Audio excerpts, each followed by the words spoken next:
Olá, pessoal! Estamos no ar com mais um podcast de frente com Gabi Arruda. E hoje a gente está recebendo aqui com a gente a Fernanda Vieira. Obrigada, Gabi, pelo convite. É um prazer para mim receber você aqui. A Fernanda, gente, é terapeuta ocupacional e vai explicar para a gente um pouquinho da profissão dela e as experiências que ela tem com crianças ali no mundo infantil, né? E nas diversidades de atuações e problemas que a gente pode enfrentar como mãe. Também a criança enfrenta, né? Que, querendo ou não, ela é um ser nesse mundo e ela também está aprendendo e a gente precisa entender a criança para que a gente possa ajudá-la de fato. Fer, se apresenta pro pessoal, embora eu já tenha falado de você. Fala um pouquinho do seu trabalho. Você atende só crianças, atende adultos também. Como funciona? Então, primeiro eu quero agradecer o convite, fico muito feliz de poder falar sobre o meu trabalho e falar da terapia ocupacional. Eu sou terapeuta ocupacional há quase 15 anos já, e a terapia ocupacional é uma profissão, por mais que a gente não seja tão conhecida no público em geral, mas nós somos uma profissão que existe já há 100 anos. Nossa! Né? Então já somos um pouquinho mais antigas. E qual que é a preocupação maior da terapia ocupacional? A gente se preocupa com a ocupação. A ocupação são atividades significativas que eu faço no meu dia a dia. Então, pensando um pouquinho, ocupação do meu papel ocupacional como mãe, né? Quais são as mini ocupações que eu vou fazendo ao longo do dia? Então, eu preciso cuidar, dar banho dos meus filhos. Isso é uma ocupação, isso é significativo, está dentro das minhas atribuições do meu papel ocupacional de mãe. E aí, nós vamos olhar, Gabi, os componentes de desempenho nessa ocupação. Então, para eu poder dar banho nos meus filhos, eu tenho que ter bons componentes motores. Então, eu tenho que ter um bom controle de postura para poder agachar, né, para chegar na altura do meu filho. Eu tenho que ter bons componentes perceptuais para saber a temperatura da água, a viscosidade do sabonete, componentes cognitivos de poder lidar com a criança enquanto ela está se mexendo lá no banho, de pegar o sabonete, pegar o shampoo, pegar a água, ver se tem uma outra criança correndo atrás de mim. E isso é a ocupação, e a gente não para muito para pensar. É automático pra gente. Exato, porque isso já está muito bem aprendido e muito bem integrado. O problema é que, por exemplo, vai que um dia eu quebro a minha mão. Ou quebro o meu pé. E eu preciso continuar realizando essa ocupação de dar banho aos meus filhos. É aí que eu vou ter que parar para pensar como que eu vou fazer. E dependendo da lesão, do trauma, ou até mesmo da condição, as pessoas têm dificuldades na retomada dessas ocupações. E aí é onde a terapia ocupacional entra. Então, dentro da minha experiência profissional, eu já trabalhei tanto com adultos, né, com questões mais da parte mais emocional, psiquiátrica, e hoje eu estou muito mais no público infantil, trabalhando com crianças com dificuldades nessas ocupações. Então, por exemplo, uma pessoa que sofre um acidente e perde um membro, ela pode realizar uma terapia ocupacional, deve, pelo que você está dizendo, né? Para ela conseguir se adaptar ao meio diante daquela diferença ali física, digamos assim. Exatamente.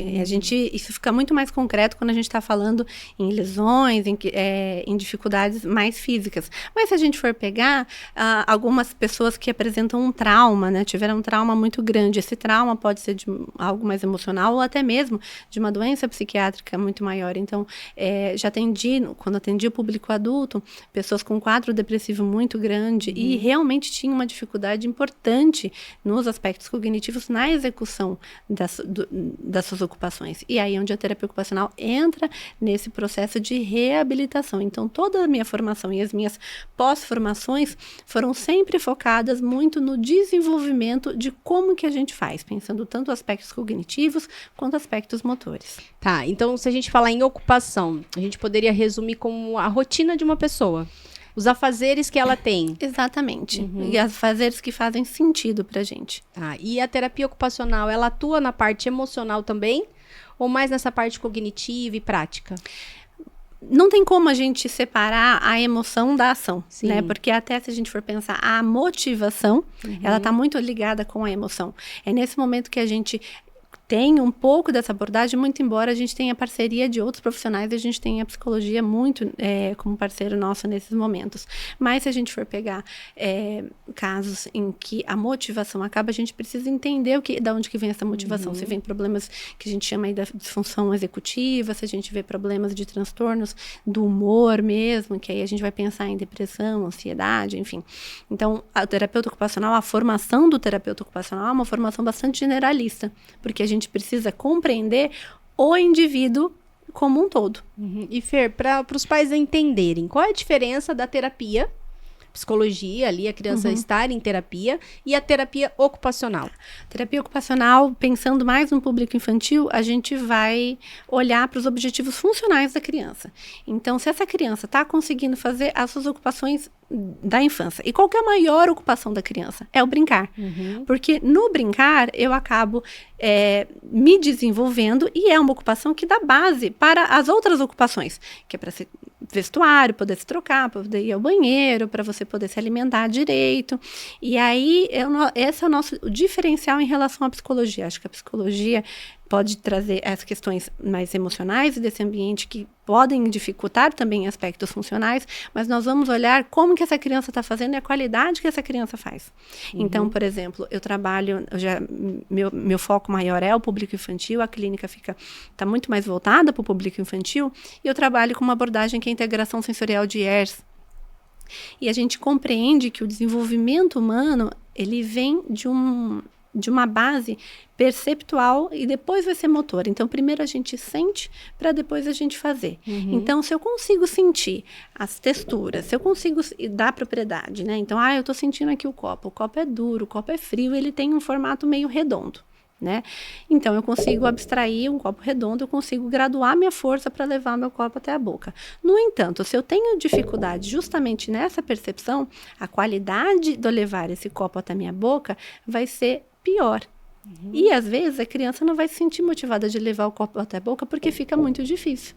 Vou dar um exemplo. Se vocês quiserem em casa, tenta colocar essas luvas que a gente usa para às vezes lavar a louça. Sim. Né? E tenta pegar o copo. Fica muito mais difícil. A gente tem menos sensações, né? Exato. A luva, ela bloqueia isso. Isso, e deixa o movimento até da mão mais grosseiro. Então é como se o cérebro ficasse inseguro de realizar um movimento. Isso, e aí o que acontece?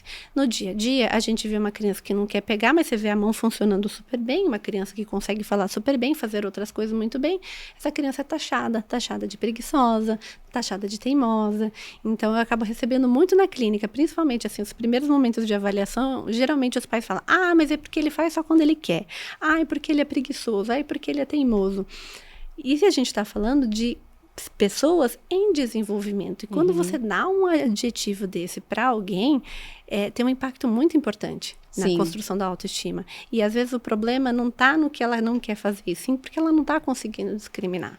Mas isso é a nossa cultura, né? Exato. A gente tem uma cultura de problematizar, digamos assim, o comportamento, ao invés de entender aquele comportamento. A gente rotula o comportamento, critica o comportamento, e na maioria das vezes ou é uma falta de aprendizado mesmo, eu como pai e mãe não dediquei um tempo para ensinar, ou a criança está passando por algum tipo de disfunção ou de transtorno, que também precisa de um olhar ali diferente, né, de um profissional como você, para que a gente auxilie esses pais na educação dos filhos, né? Então, gente, é muito importante o que ela está dizendo, porque eu falo isso para vocês direto, né? A importância da gente ter sensibilidade no comportamento da criança e não olhar para aquele comportamento, comparar com outras crianças e taxar aquela criança de, como ela diz, preguiçosa, manipuladora, né? Nossa. Só faz quando ela quer, é assim só quando eu chego. Então, quando a gente tem essa sensibilidade diferente para a infância, a gente consegue ter mais empatia, né, no desenvolvimento. Exatamente. E a melhor arma que a gente tem é a informação e olhar esse desenvolvimento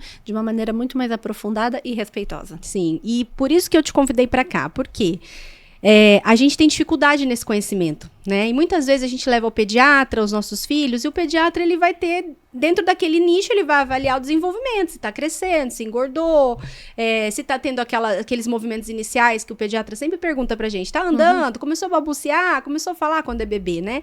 Vai crescendo, ele pergunta outras coisas, se você responde, tá ok, para ele tá bom. E aí a gente não tem nenhum olhar, muitas vezes, para aquele comportamento de fato, para que mostre pra gente, será que é falta de aprendizado? Será que eu não tô ensinando direito? Ou será que minha criança tem alguma disfunção, né? Então, eu queria que você falasse pra gente um pouquinho dessas questões dos transtornos, das disfunções. Quais são as que você mais identifica nas crianças hoje e a faixa etária?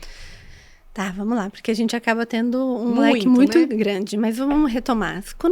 A primeira coisa que eu falo para os pais, e aí eu sou mãe, já fui mãe de primeira viagem, e por mais que eu fui mãe, eu já era, já tinha quase 10 anos de formação, eu sabia muito sobre desenvolvimento, eu achei que eu ia arrasar como mãe, que ia ser super legal, porque eu sabia tudo. E quando, no fato, ser mãe, né, a maternidade, ela é um processo de descobrimento. Sim. Né? Tem um ser novo ali que a gente não sabe direito como dar e que às vezes a teoria não se aplica muito na prática. E é uma coisa que eu sempre falo para os pais. A gente não pode colocar os nossos filhos numa régua. Então, sentou, andou, fez tudo no tempo certo, tá ok. A gente tem uma relação ali. E aí a gente tem que observar como é que tá essa relação.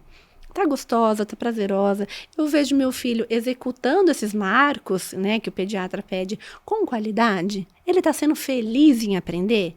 Ou se essa aprendizagem desses marcos motores tem algum sofrimento, tem choro? Estresse, né? Exato, porque uma coisa que eu sempre falo, quando o corpo tá pronto, a criança faz. Eu vou dar um breve exemplo. Durante a pandemia, um pouquinho antes, meu filho estava mais ou menos com 4 anos, e ele tem uma disfunção de integração sensorial também, e ele não gostava de pintar. E eu fui ver na pandemia que tinha muita coisa para pintar na escola e tal. Falei, poxa, mas ele não tá feliz nesse processo. Aí, quando eu fui ver, ele, de fato, por conta das dificuldades de processamento, principalmente o tato e controle da força, pintar para ele, que é um ato de resistência muscular e tal, não estava legal. Paramos, fui trabalhar com ele em casa mesmo na pandemia, com algumas atividades para fortalecer e melhorar essa percepção do corpo. Quando eu vi meu filho hoje, ele desenha super bem, fez o primeiro gibi dele espontaneamente. E ele tá feliz com isso.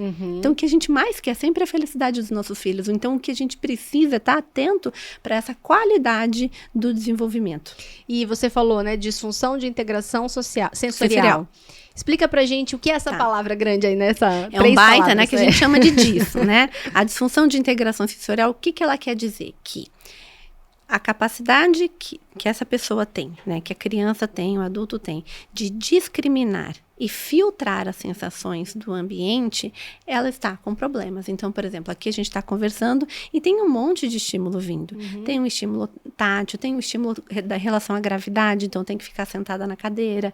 Muitas vezes a gente vê essas crianças que ficam sentadas assim, sabe? Sim, e aí já chamam de hiperativa. Já ficam imperativos, já ficam TDAH, aí se o TDAH se tem um pouquinho mais, já vira opositor, a gente já vai dando nome. Sim. Mas, na verdade, se essa criança tem uma dificuldade em perceber o corpo contra a gravidade, esse corpo vai tentando se equilibrar, né, em relação à gravidade, vai se escorando, né, e ela não consegue manter uma postura. E a gente pode pensar que essa criança tem alguma dificuldade no processamento sensorial, sim. Uma criança, por exemplo, que tem um monte de coisas aqui, não consegue pegar um livro na mochila, um lápis no estojo sem estar olhando. Parece que a mão fica meio boba, né? A gente vai pensar em uma criança com dificuldade nessa discriminação do tato, né? Crianças que, às vezes, por exemplo, não conseguem estar numa praça crianças, eu me incluo também nisso. Numa praça de alimentação no shopping, porque tem muito barulho. Sim. Tem uma dificuldade muito grande de filtrar os estímulos sensoriais da audição num contexto, num ambiente. Então, precisam sair, porque ficam muito alteradas. Então, são dificuldades na filtragem. Então, esses sinais de alerta, a gente precisa entender e avaliar para saber como que se é uma disfunção e como que é essa disfunção. Porque dentro da disfunção de integração sensorial, a gente precisa ver se essa criança tem dificuldades na capacidade de discriminação, de saber, isso aqui é duro, isso aqui é mole, isso aqui é gelado, frio, ou na capacidade de filtrar. Então, por exemplo, a gente vê muitas crianças que não conseguem e não toleram usar calça comprida, principalmente Sim. no frio, né? Ou só usam determinado tipo de tecido, porque o outro tipo de tecido fica totalmente agonizante. E isso a gente vai também ter problemas que a gente vai chamar na reatividade. Então, por isso que uma avaliação...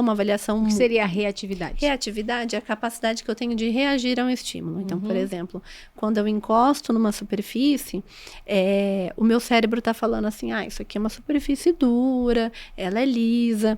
A sensação que me dá, que eu tenho nessa superfície, meu cérebro consegue filtrar e falar assim, isso aqui não é importante, importante eu conversar com a Gabi agora. Tá, deixa eu te fazer uma pergunta, porque eu imagino que os pais devam estar cheios de dúvidas lá. A disfunção, pra gente não assustar quem tá assistindo a gente, tá? A gente considera ela como para entender, eu vou falar de uma forma bem leiga, tá? Como uma inabilidade ou um atraso, às vezes, nesse desenvolvimento, ou só uma dificuldade em aprender, ou a gente caracteriza isso como uma doença. A criança, ela tem problema e vai ter sempre, vai precisar dessa terapia sempre. Vamos lá. A disfunção, ela quer dizer com uma maneira diferente do cérebro processar, né? Que a função ali não está processando de uma maneira muito adequada. E aí, pensando em disfunção, e aí a gente entende que a disfunção de integração sensorial precisa ser tratada pelo terapeuta ocupacional, porque a gente vai ver na funcionalidade se isso traz impactos no desempenho e na aprendizagem dessa criança. Então, por exemplo, eu tenho problemas muito grandes na reatividade e na filtragem de estímulos sonoros. Então, para eu fazer uma refeição numa praça de alimentação no shopping ao meio-dia, é uma coisa que mexe muito comigo. Eu não consigo conversar com a pessoa que está na minha frente, eu não consigo participar. Se for necessário, eu vou e eu tenho outras estratégias para poder lidar. Então, depois eu vou para um canto mais quieto, para me organizar. Mas isso que você está me dizendo, muita gente traz dentro do TDAH. Que também perpassa um monte. Isso. E o que é interessante? A gente rotula pelos diagnósticos mais comuns. Isso. E não necessariamente essa criança é TDAH. Exato. Às vezes ela tem uma disfunção de integração sensorial. Muitas das vezes, eu tenho crianças na clínica que só tem apenas uma parte da disfunção e não tem dificuldades no aprendizado e não tem outras comorbidades. Porque se a gente for pensar diagnósticos e essas alterações no funcionamento, atraso no desenvolvimento, o cérebro é magnânimo. Então, você não vai ter uma disfunção apenas num lugar só. Ele vai tentando compensar. Né? Então, a gente vê disfunção de integração sensorial no TDAH? Vemos, já isso está muito bem comprovado no autismo. Vemos muitas alterações. Mas a gente tem uma parcela da população que não está dentro de nenhum diagnóstico e tem sim uma disfunção de integração sensorial e bem tratada, né? Não trazendo limitações e nem na participação nas suas ocupações, tudo bem, você toca com a vida, ninguém é 100% integrado, né? Tem momentos que a gente se perde e a gente precisa encontrar outras maneiras. Eu vou te dar um exemplo, tá? Teve uma vez que eu atendi uma mãe, ela trazia algumas queixas do comportamento do filho. O meu filho, ele não gosta de brincar sozinho, ele não gosta de sujeira, ele não vai pra parque, ele não pisa no chão, na areia, na grama, ele não gosta de tinta e ele é muito perfeccionista. Dentro desse atendimento, a criança era pequenininha, tinha 1 ano e meio. O que eu orientei, né? Pra mãe sentar ao chão, brincar com a criança, pegar tintas, deixar ela tocar na tinta, colocar a mão no chão, perceber que se suja, é só a gente pegar um pano com água, lavar essa mão. E aí a criança vai entendendo que a sujeira tem solução, né? E aí a gente vai fazendo a desassociação. Isso, né? Aquela desassociação do isso é um problema. Não, isso não é um problema. Isso é normal e eu tenho como resolver se eu não gosto de ficar dessa forma muito tempo. Da mesma forma, a criança que tem dificuldade, às vezes, no sentido, nos tatos, e a gente fala, brinca de massinha com a criança, pega argila, põe essa criança na areia. Não necessariamente, se ela tem uma evolução rápida naquela brincadeira, que foi o caso dessa mãe, ela brincou e mandou um vídeo, a criança já estava adorando, pintando as paredes, pintando tudo, né? E aí veio outro problema, né? Que a gente tem que limitar o espaço. Então, não vejo como uma disfunção nesse caso. Eu quero que você traga essa diferença. Então vamos... Porque as mães que estão assistindo a gente vão se enquadrar em vários quesitos e vai começar a falar assim, meu filho tem isso aí, entendeu? E vai lotar daí os consultórios achando que o filho tem algum problema. E não necessariamente, não é? Não necessariamente, porque a gente vai ter que olhar a ocupação mesmo. Então, vamos pensar esse caso que você me trouxe. Então, eu tenho 3 bebês, né?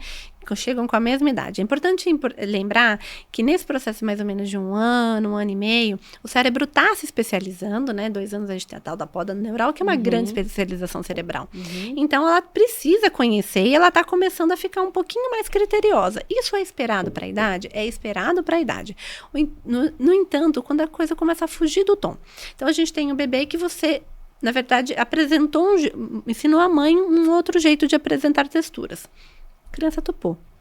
Mas se a gente fosse pensar uma criança que de fato tem um problema que a gente chama da reatividade, o que acontece? Se ela toca nessa textura, e aí é onde eu vejo, né? Eu vejo crianças com uma reação absurda, e aí a gente vê aumento de frequência cardíaca, a pupila fica dilatada, é um choro incessante então que não para. É um sofrimento. Ali tem sofrimento. Se ali tem sofrimento, alguma coisa não tá legal. A gente precisa entender. Por quê? Aí onde vem a parte neurológica que eu acho fantástico.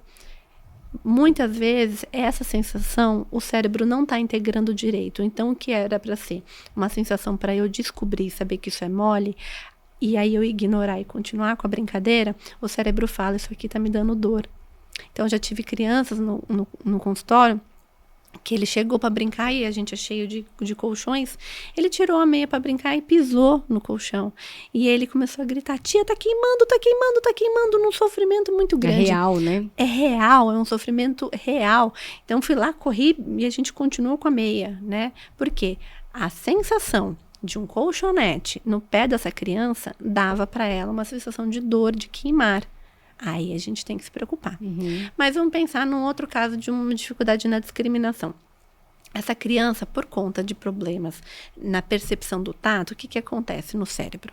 O cérebro sentiu lá a massinha, sentiu lá a tinta, mas ele não entendeu que movimento que ele tem que fazer com o dedo para poder se livrar da massinha, para poder se livrar da tinta, para poder passar a tinta no papel. Ele não entendeu que ele tem que fazer esse movimento. Essa criança não conseguiu fazer essa integração da sensação para o ato motor.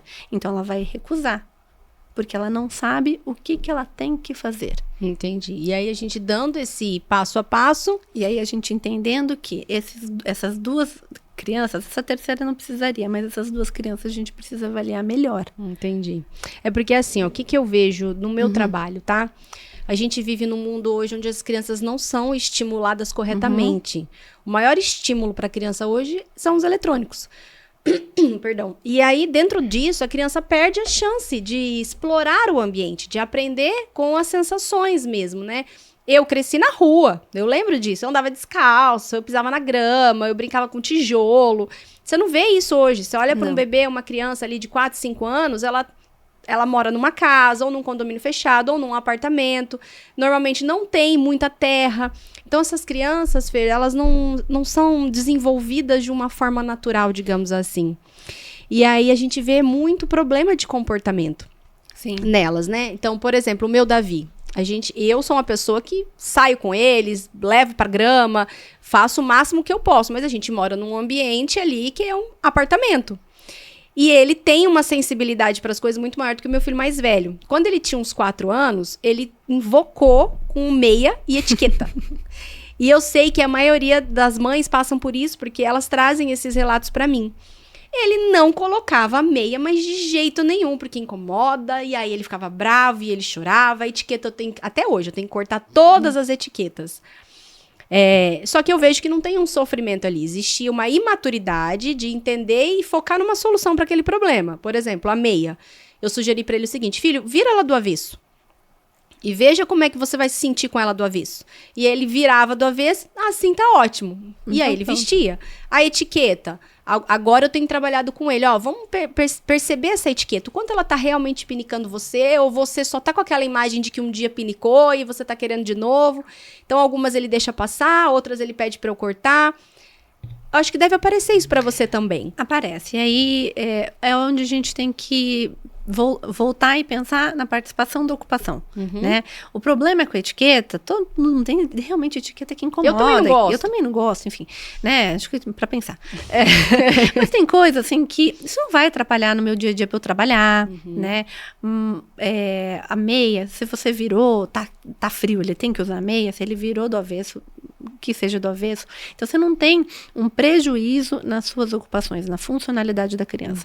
Mas o que a gente tem que se preocupar é quando esse toque dessa etiqueta, esse toque dessa meia, causa uma alteração tão grande de que ela não consiga ir para a escola depois, ou que ela vai, a participação dela na escola fique péssima. É como se aquilo ficasse na cabeça dela e ela não consegue pensar em outra coisa. Por quê? Se a gente está entendendo que tem uma disfunção, que tem uma alteração, esse cérebro ele entra em estado de alerta. Né? Tem uma coisa que é ameaçadora, porque isso é ameaçador para mim. Então, a criança vive constantemente, o indivíduo, num estado de alerta. E aí, o que acontece? Aumenta cortisol. Cortisol, tal do hormônio do estresse, né? Que deixa a gente sempre em alerta, frequência cardíaca. Como é que a gente libera esse cortisol, geralmente? Pelo suor, pela lágrima e pelo xixi. Então, eu tenho crianças, às vezes, que passam por algumas situações sensoriais muito grandes, ou tem uma crise de choro depois, Ou acabam fazendo xixi na calça. Para extravasar, Para né? poder dar uma extravasada. Ou acaba correndo para poder, né? Enfim, é o jeito que o corpo tá querendo dizer que, olha, eu preciso que você me respeite em relação a isso. E a gente volta para uma educação muito respeitosa, entender o que é limite. Porque o respeito é isso. Eu sei o que é limitante para mim, né? Eu vou até certo ponto, eu falo, e eu consigo chegar de uma maneira muito assertiva com você. Olha, Gabi, acho que almoçar, a gente fazer um podcast na hora no shopping não vai rolar. A gente pode fazer num outro lugar que eu me sinto melhor, que eu me sinto melhor. Ah, poxa, que legal. Então tá, chegamos no meio termo. Mas essas crianças, muitas vezes, elas não têm. E por serem crianças, a capacidade delas de se comunicar, de se expressar de uma maneira mais assertiva, é muito menor que a nossa de adulto. Tá.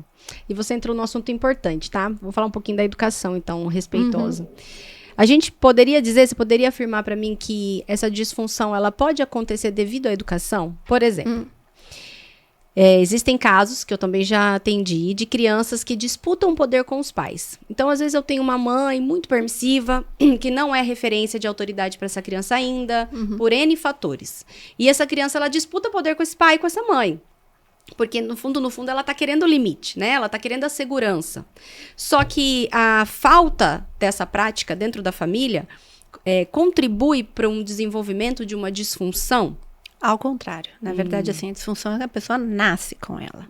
Olha só que importante, gente. Então, a pessoa nasce com isso. Então, logo nos primeiros anos de vida, você já vai conseguir perceber uma diferença, talvez, ali nesse toque ou nesses barulhos. Isso. Né? Não é uma coisa que se desenvolve ao longo do tempo. Meu filho tá com 6 anos, ele desenvolveu disfunção de integração sensorial. Provavelmente não. Provavelmente isso você percebeu, porque a vida, o ambiente, o contexto só foi chamar a atenção para os 6 anos de idade, né? E geralmente é assim porque aí é onde talvez a vida fica um pouquinho mais sofisticada, né? Mas vamos pensar, eu tenho pais extremamente permissivos, né, que não conseguem se colocar numa figura mais de autoridade, essa criança vai disputando. A gente tem as crianças com disfunção de integração sensorial que tem um perfil mais controlador mesmo, porque filtrar tudo que tem nesse ambiente, discriminar tudo, para ela é demais, então ela precisa ter as coisas muito bem controladas, né? E óbvio que isso vira uma retroalimentação, porque se ela sabe que ela controla, ela vai querer controlar cada vez mais. E aí, a capacidade que ela tem de aprender com o ambiente, porque a gente...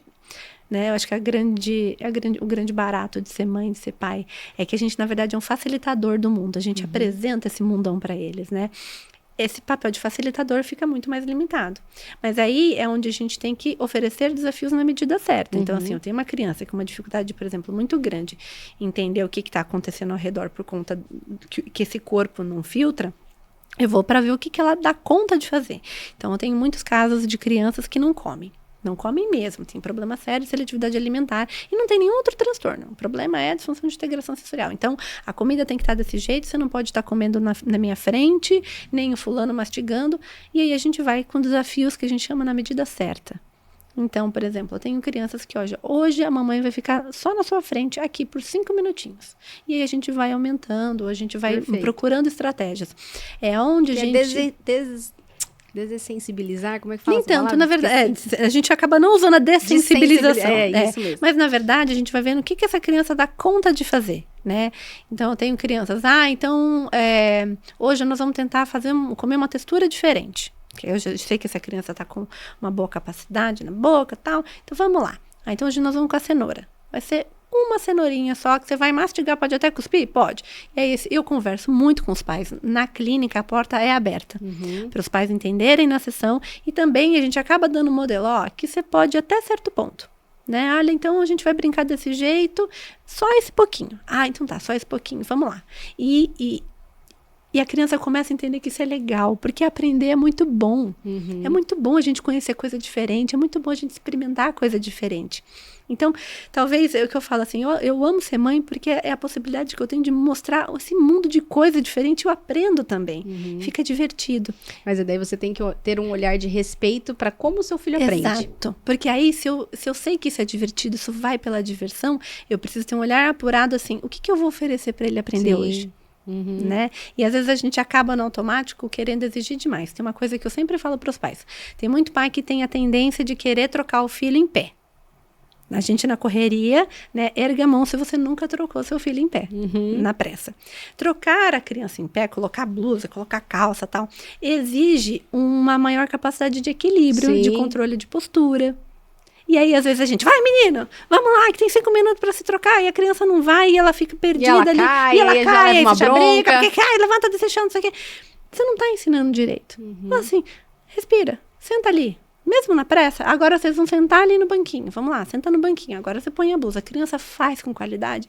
Nossa, eu vejo isso em casa. Desenvolve o senso de capacidade, né? Ela se sente feliz. Então, assim, a minha filha tá nesse processo de agora se vestir sozinha. E eu sempre falo, você vai se vestir? Então tá bom. Tá aqui, senta lá. Tem uma cadeirinha lá no quarto para ela que ela consegue. Ela vem toda feliz. Puxa, que legal. Isso é tão bom. Porque aí eu consigo me trocar, ela se troca. A gente tem uma interação ali, então vamos fazer, sei lá, arrumar o cabelo, fica divertido. É por isso que a maternidade não é, a gente ouve muito, né? Nasce um filho, nasce uma mãe. Mas não é bem assim, porque a gente precisa aprender a ser mãe, né? Aprender a olhar a criança, estudar sobre o desenvolvimento infantil. Eu não tô dizendo que a gente tem que ser experts, e aí vai todo mundo estudar terapia, vai todo mundo estudar psicologia ou educação parental, não é isso. Mas é ter um pouco de conhecimento, né? E parar de rotular o comportamento. Então, gente, eu vou pedir para a Fer falar alguns aspectos do comportamento de uma criança assim, que eu vi que ela fez um vídeo e eu acho que vai ser interessante. Mas antes eu queria deixar bem claro uma coisa para vocês. Então, ela disse pra gente que a criança nasce com isso. A gente tá falando de né, dos problemas ali dentro do trabalho dela. Então, se você tem um filho de 5, 6 anos que começou a apresentar dificuldade em usar uma meia, por exemplo, ou vestir uma camiseta, mas ele nunca teve nenhum outro tipo de comportamento dessa forma, não é que você já vai olhar para isso e vai falar, meu filho tá com disfunção. Você vai avaliar a tua família, a tua rotina, se essa criança não tá tentando chamar sua atenção de alguma forma, disputar poder com você de alguma forma, se não tem que mudar o ambiente familiar para que essa criança volte a agir da forma que agia antes. Agora, se você tem uma criança pequena que sempre apresentou uma dificuldade, que sempre foi teimosa, que os pais vão rotular, ou neurótica, eu acho que você ouve muito isso, né? Meu filho tem umas neuras. Ai, sim. Não é? Porque disso que ela tá contando pra gente, eu vejo muitos pais, eu tô escutando isso. Ai, meu filho tem neura, se a comida não tiver assim no prato, ele não come, né? Se a cenoura não tiver nessa textura, ele não experimenta. E aí, ao invés de a gente olhar e falar, será que ele tá com alguma dificuldade? Será que tem alguma coisa ali? A gente já vai, como você disse no início, rotular aquele comportamento. Se isso sempre aconteceu e você foi ali aos trancos e barrancos, se virando nos 30... eu acho que vale a pena, com certeza, você procurar o trabalho da Fer, se você for daqui de Londrina ou região, ou se você não for, procurar aí dentro da sua cidade um terapeuta ocupacional para investigar. Vocês fazem avaliações, né? Sim, a gente tem várias avaliações e dentro da demanda que a família traz, né? A gente acaba entendendo melhor. Mas aí eu vou trazer um pouquinho alguns sinais de alerta. Sim. Né? Então, assim, se em casa você perceber que teu filho, não tá tendo prazer em aprender, né? Aprender tem que... não aprender matemática, geografia, porque isso às vezes é adquirir, né? Mas, assim, de experimentar coisas novas. Então, a gente vê crianças com dificuldades na aquisição de aprendizagem, de alimentação, de comer sozinho, de se vestir, de ir ao banheiro, de não conseguir ir no banheiro, o desfraude fica muito difícil. Se a gente vê crianças pequenas, né? Se crianças da idade escolar acabam não gostando muito de escrever, não gostando muito de pintar, ou tem uma letra muito difícil, ou sente muita dor na mão, queixas da escola, de que essa criança não para quieta na cadeira, né? Ou que essa criança tem dificuldade de se organizar com os materiais, aí sim, são sinais de alerta que a gente precisa investigar. E aí dentro desse processo de investigação, a gente tem alguns questionários que a gente aplica com os pais, e dentro da clínica nós temos uma bateria, que é uma avaliação mesmo de terapia ocupacional e integração sensorial, que a gente vai avaliar cada componente sensório-motor. E aí a gente vai conseguir fazer uma boa relação de, olha, sabe aquela dificuldade que ele tem de usar o vaso sanitário para poder fazer cocô? Está relacionado ao controle da postura, que ele não consegue controlar a postura dele sentado. Então, fazer cocô sentado para ele ainda está muito difícil, por isso que ele não quer largar a fralda. Olha só, tem até essa questão. Tem. Então, assim, o que a gente mais precisa, né? A gente tem esses instrumentos. Eu não quero que o pai entenda o que é o tal do controle postural, mas de que ele consiga acionar esses sinais de alerta. Vamos procurar uma avaliação mais adequada para a gente ver mesmo aqui, ó, realmente tem uma relação. Vamos ser um pouquinho mais respeitoso com ele nesse momento. E, gente, como essas crianças sofrem. Demais. Porque você tá me falando isso, já vem toda a minha mente, né? aquela fala, né? Ai, briga que ele faz, castiga que ele faz, essa criança tá faltando o limite. Essa criança é manipuladora, ela ganha você fácil. Hoje em dia é tudo assim, o mundo é desse jeito mesmo, as crianças são tudo mimadas. Então, olha como a gente precisa olhar de uma forma mais consciente, né, Fer? Gabi, olha, e assim a gente que fala é muito sofrimento. É muito sofrimento, assim, eu falo porque eu escuto isso das crianças, né? A gente até se emociona. E a gente fala muito das telas, né? Que as crianças, por que elas preferem tela? Óbvio que a tela, ela dá muito menos desafios pra gente, ela tem esse sistema de recompensa que é muito legal. No entanto, se a gente pega uma criança, eu acabei de avaliar um assim, que ele tem uma dificuldade muito grande na percepção corporal dele, para ele poder usar o corpo para brincar, é muito difícil. Então ele prefere a tela. Tadinho. E aí ele falou assim para mim, tia, mas é o que eu consigo fazer. Nossa, me partiu o coração. Ele tem 6 anos de idade. Então, quantas experiências legais ele está perdendo, quantas oportunidades de aprendizagem ele está perdendo, por conta que ele está na tela, e aí essa família às vezes é taxada, porque ele só coloca na tela. Sim, mas é a única coisa que ele tem de potência. Né? E acho que esse é um outro tópico que eu quero trazer, é de que a gente precisa também validar e favorecer potências nessas crianças. Se essa criança não está conseguindo ser potente naquilo que ela está fazendo, então a gente precisa investigar sim. Com certeza. E ter uma sensibilidade, né, para esses comportamentos, porque às vezes eu vejo dentro do meu trabalho os pais frustrados. Então, por exemplo, a minha expectativa é que meu filho brincasse com outras crianças, porque talvez eu seja uma mãe muito comunicativa. E aí eu vejo meu filho preferindo telas, mais introspectivos, aquilo me frustra. Então, os pais, muito provavelmente, forçam as crianças, né? Brigam com as crianças. Desliga essa televisão, você vai sim brincar. E aí abandona, entre aspas, essa criança no meio de um grupo de outras crianças sem habilidade nenhuma para aquilo. Então, é muito sofrimento. É que nem às vezes eu já vi casos, Fer, crianças que não conseguiam pôr o pé na água. Ai. E os pais pegam e tacam a criança dentro da água. Porque daí vai aprender a nadar. Instinto de sobrevivência. Gente, o trauma que isso causa, o impacto na vida dessas crianças. Tudo bem, a gente tá falando de água, daí a pessoa pode assistir a gente e falar, nossa, que desumano. Mas tem tantas outras coisas pequenas. São coisas poucas. Às vezes a criança não gosta da textura do purê. Né? Come a batata, talvez ela mais rígida, durinha ali, mas no purê ela não consegue. E o pai força, tem que comer, vai comer. Isso tudo é falta de conhecimento que a gente tem, né? Exato, e assim, eu vou dar um exemplo muito recente, assim, de casa, né? Então, meu marido fez uma churrascada com os amigos, e a churrascada essa muito legal, e tinha recreação, e tinha música, e tava tudo muito divertido, mas eu tenho uma pequenininha que tá de 4 anos e meio, e às vezes, quando fica muito estímulo para ela não aguenta. E óbvio que a gente tem esse trabalho em casa, deu 1 hora e meia de festa, ela falou, mamãe, preciso muito ir pra casa. Eu não tô aguentando. Aí eu tentei conversar com ela, falei, filho, o que tá acomodando?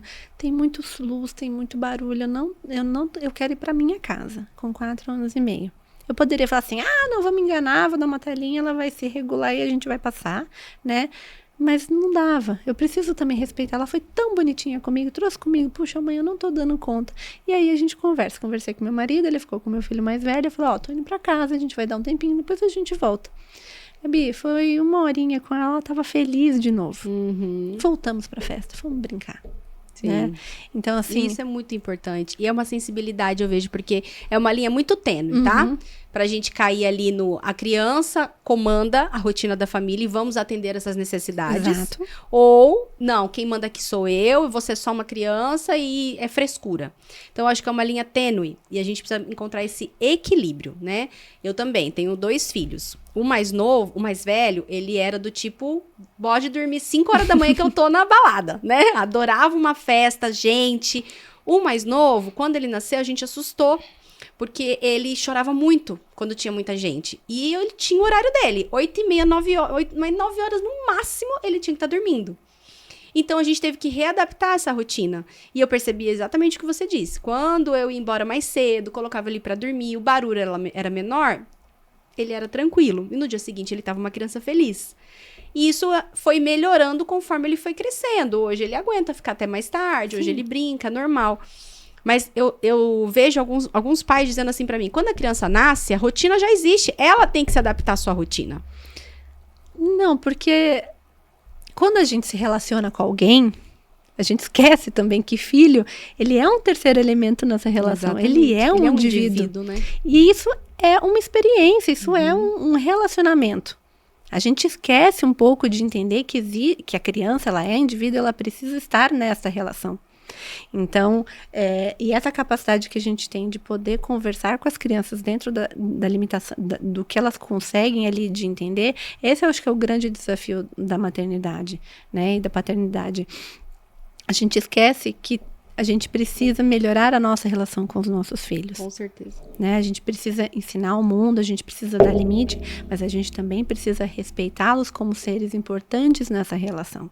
Eu acho que a grande sacada é a sensibilidade, né? Exato. O olhar sensível para a criança, não permissivo, mas é o olhar sensível. Que eu acho que quando a gente consegue isso, a gente tem resultados incríveis, né? Na educação e no desenvolvimento. A gente vê criança feliz aprende e é muito mais gostoso. Então, assim, eu vejo lá em casa, né? Vou trazer sempre um modelo de casa, que quando eu e meu marido, a gente está bem sintonizado, a gente consegue, assim, entender as necessidades dele e as nossas.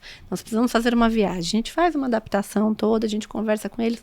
Todo mundo faz aquilo que quer. Né? A viagem fica muito mais gostosa. Mas se as coisas são atropeladas, se a gente não se conversa, não fica tão gostoso. É o planejamento. Exato. E é o que eu falo sempre, previsibilidade. Eu acho que essa palavra, ela tinha que ser assim, ó. Você tá grávida, previsibilidade, né? Tatua, né?